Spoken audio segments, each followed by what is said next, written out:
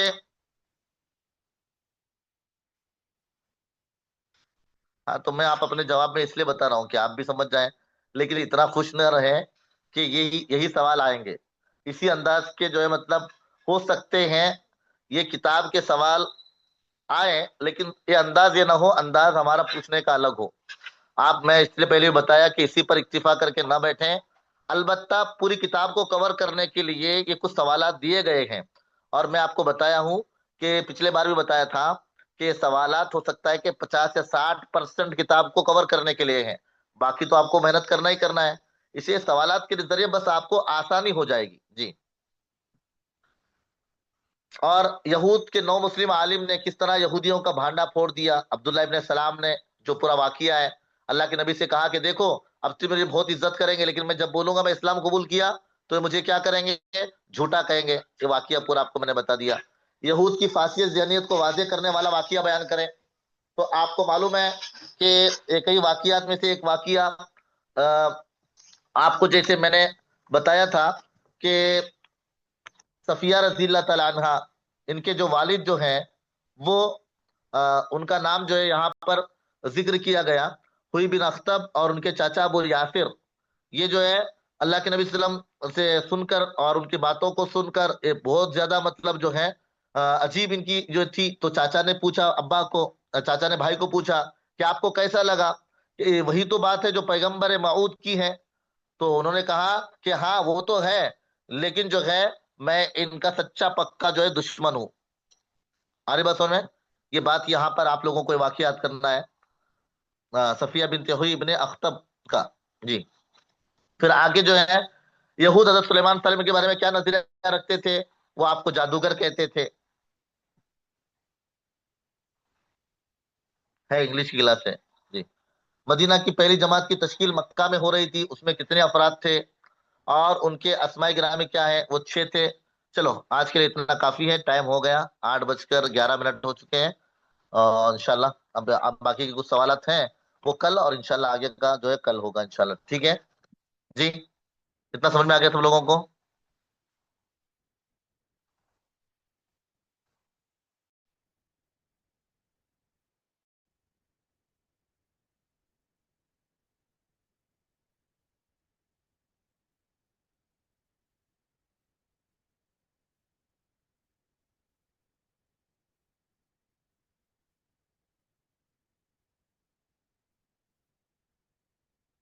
مشتبہ، آپ مجھے پرسنل سوال کریں، پرسنل نمبر پر سوال کریں، آپ کو انشاءاللہ بتا دیا جائے گا جی۔